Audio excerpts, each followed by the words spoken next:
राष्ट्रपति रामनाथ कोविंद इन दिनों बिहार की यात्रा पर हैं। आधिकारिक कामकाज निपटाने के बाद उन्होंने शुक्रवार को बिहार के कुछ स्थलों का भ्रमण भी किया। पटना साहिब स्थित विश्व प्रसिद्ध गुरुद्वारे में मत्था टेकने के बाद राष्ट्रपति रामनाथ कोविंद खादी मॉल भी गए।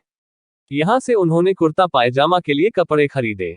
राष्ट्रपति रामनाथ कोविंद को मधुबनी खादी का कपड़ा काफी पसंद आया।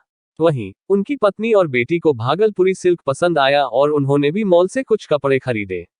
बता दें कि राष्ट्रपति रामनाथ कोविंद बिहार की 3 दिवसीय यात्रा पर हैं। राष्ट्रपति ने शुक्रवार को सबसे पहले पटना रेलवे जंक्शन के समीप स्थित प्रसिद्ध हनुमान मंदिर में जाकर पूजा अर्चना की।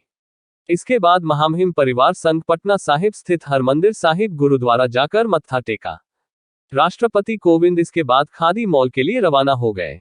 यहां बिहार के उद्योग मंत्री शाहनवाज हुसैन ने उनका स्वागत किया। खादी मॉल का निरीक्षण करने के बाद राष्ट्रपति ने परिवार संग खरीदारी भी की। गौरतलब है कि गुरुवार को बिहार विधानसभा के 100 साल पूरे होने को लेकर पटना में शताब्दी समारोह मनाया गया। समारोह में मुख्य अतिथि के तौर पर राष्ट्रपति रामनाथ कोविंद शामिल हुए। बिहार विधानसभा परिसर में आयोजित समारोह को संबोधित करते हुए राष्ट्रपति काफी गदगद दिखे। मुख्यमंत्री नीतीश कुमार द्वारा बिहारी राष्ट्रपति कहे जाने पर रामनाथ कोविंद ने कहा कि इससे उन्हें आनंद की अनुभूति होती है। राष्ट्रपति ने कहा कि बिहार आने पर उन्हें घर जैसा एहसास होता रहा है।